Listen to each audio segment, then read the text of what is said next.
This is Matthew Cratter from Trade University, and today I want to talk about Eat the Bugs, Get the Crypto.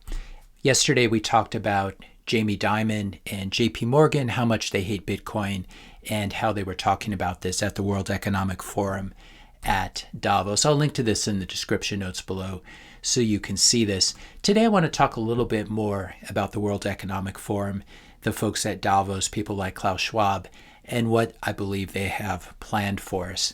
And of course, the title of this comes from this idea that we should all be eating more insects. We should be eating less beef, for example, and replacing it with insects. I'll link to this article from the World Economic Forum in the description notes below about how we all need to start eating the bugs.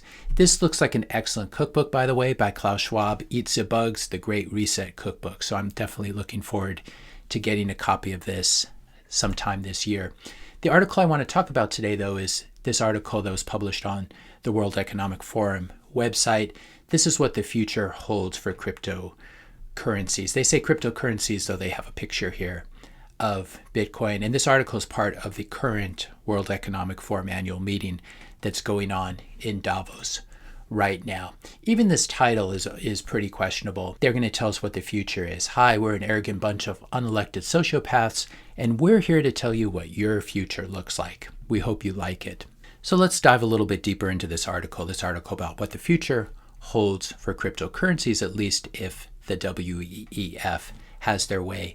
One of the bold points they talk about is we can now see the handover of crypto technology and blockchain infrastructure to more regulated and established institutions. When they say more regulated institutions, it always calls to mind highly regulated institutions like BlockFi, Gemini, and Genesis. This was one of the bragging points for Gemini, that not only were they highly regulated in the US, but they were highly regulated under BitLicense in New York State itself. This did not seem to do them any good with Gemini Earn blowing up. And we also have BlockFi, which was registered in New York as well, highly regulated crypto lender that filed for bankruptcy. And then this morning we learned that Genesis, another highly regulated company, has also filed for bankruptcy. And this is, of course, one reason why BlockFi holders were not able, and Gemini Earn holders were not able to get their money back because it was trapped inside of Genesis. So this is one of the problems with thinking that regulation is going to solve stuff. And what we've actually seen is we did not see Bitcoin blow up. We saw regulated institutions blow up. So this sort of gives the lie to that talking point, I believe. Here's another talking point from the WEF and that paper. Cryptography and blockchains will continue to be integral parts of the modern day economic toolkit, despite the great harm these tools may have caused when wielded by the wrong people. I wonder if the wrong people were people like Sam Bankman-Fried. He seemed to be pretty connected to the WEF, so I'm not totally sure what they're talking about there. But I do understand that what they're saying is you need to let the Davos crowd and the WEF folks, in other words, the right people, control your crypto and your blockchains. Don't leave it in the hands of the quote-unquote wrong people. By the way, have you noticed how much the WEF hates blockchain? And they do it in a very dumb way. Here's an article that's still on their website from 2017, talking about how by 2020 Bitcoin will consume more power than the world does today. Of course, that didn't happen. That was not true. In 2022, they came out with a very glowing article about how wonderful it was that Ethereum was moving to proof of stake. Of course, the WEF loves proof of stake because all you need to do is take over the validators and you control it. I don't think they care too much about the energy usage of proof of work, especially considering the private jet usage of these people and the carbon emissions associated with that. So the WEF hates Bitcoin but loves crypto. Again, why do they love crypto? They love crypto because it's captured. They love Web3 because it's captured. They love Ethereum because it's captured.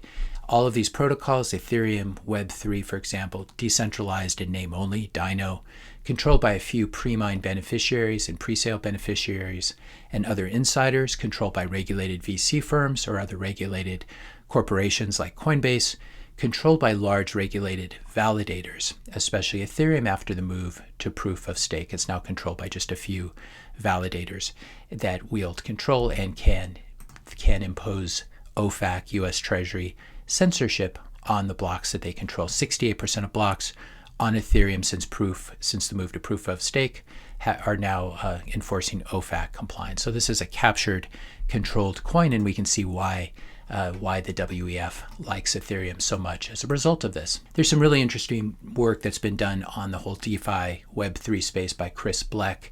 I will link to both of these tweets in the description notes below.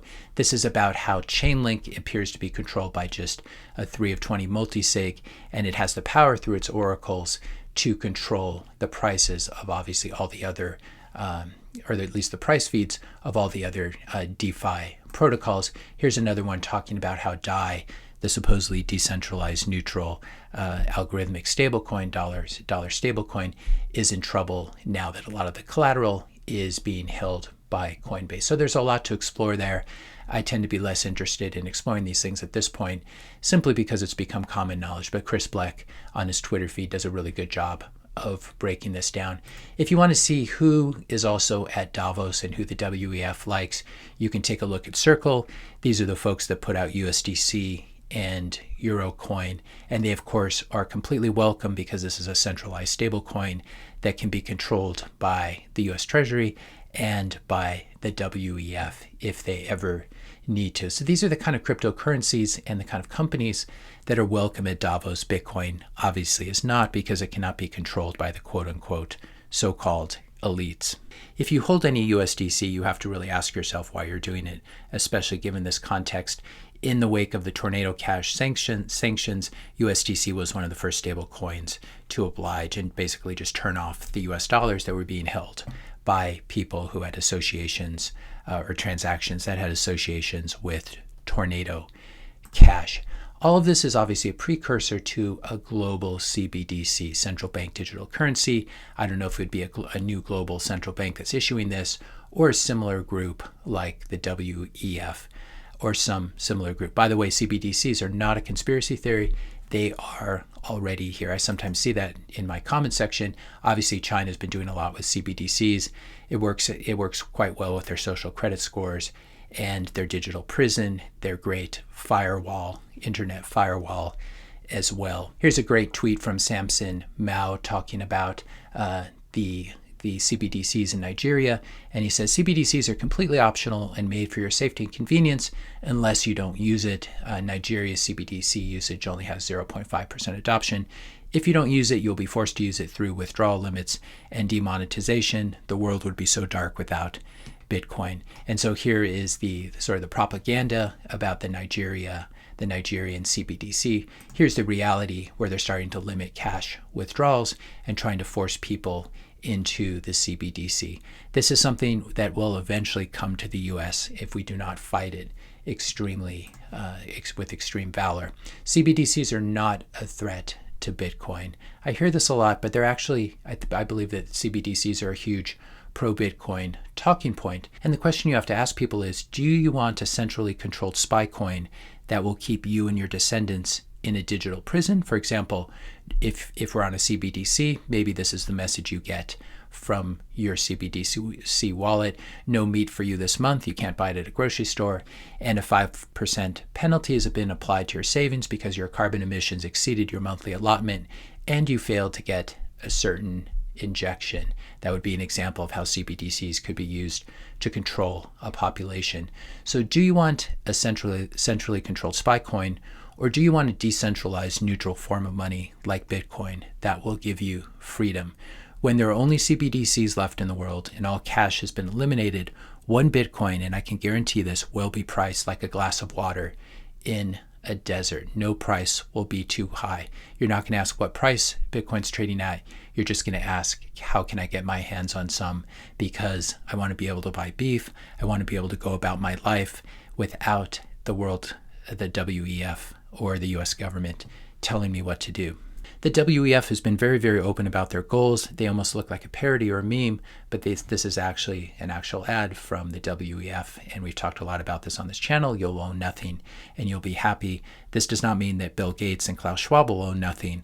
They will own a lot, but you will rent everything from them. You'll rent your possessions, you'll rent services, and you will be enslaved to them. But through the CBDC, and through no longer controlling your own real estate, no longer controlling your own tools of self-defense, no longer controlling your own food supply, for example. So that's why it's very important to acquire those as well. If you want to know who the real villains are in the crypto space, you need look no further than who is actively cooperating and trying to develop technology for CBDCs. Ripple, of course, the issuer of the unregistered security called XRP crypto, is one of the ones that's working hard to provide the technology to central banks. So these are some of the most evil people out there, in my opinion. And if you own a crypto and the founders of it are very pro central bank and pro Davos and pro WEF, it's hard for me to know what you're doing and why you're even bothering with that. It seems like a fairly evil thing to do. So I have a message for Klaus and his friends. You live in a completely different country from me. I didn't vote for you. Every single view that you hold is vile and repulsive to me. You have no right to tell me what to do, what to eat, how to live, etc. So I'd kindly ask you to go fork yourself. I'd rather die than be a part of the future that you have planned for me and my children and my grandchildren. I have a really important video that I made about a year ago that I would like to resurface, and it's called The Endgame is Here, Humanity Hard Fork. I'll put a link in the description notes below, and I just ask you to watch it if you haven't watched it before. The basic summary is this. In that video, I discussed the coming hard fork in humanity, which is taking place as part of the Great Reset and the Fourth Turning. All people from all countries around the world are sorting themselves into two new tribes. Those who are willing to go along with social credit scores and CBDCs, I might add, and be led blindly deep into the Great Reset. And then there are those of us who value freedom, privacy, localism, and decentralization. And I think these two new tribes will cut across race, gender, country of origin, political affiliation, etc. So it's not just a red versus blue thing. And if you think it's red versus blue, you're really fighting the wrong battle. If you don't decide which tribe to join, the choice will be made for you by default. You will be completely controlled by the state, which will have access to all of your personal information, including location, political beliefs, and whether or not you have violated the current orthodoxy. I would encourage you as well to know that you can find me at other places on the internet, on Odyssey and Rumble, for example. I'm not going to link to this, but you can certainly look it up. And I would also ask you to subscribe to my email list in case something happens to this channel so that we can keep in touch. I'll put a link to this as well in the description notes below so you can join the email list. I send out basically a link to a YouTube video every Saturday, so you won't get spammed a lot, and this way you'll be able to reach me. You can also reach me at any time on Twitter or matt@trader.university. But it's good to have all these different avenues that we can stay in touch together if something were to happen to this channel because of videos that I make like this. If you found this video helpful, be sure to hit that subscribe and like buttons. Hit the notification bell if you want to be notified when I publish my next video. And let me know your questions and comments in the comment section below. Thanks a lot for watching, and I'll see you in the next video.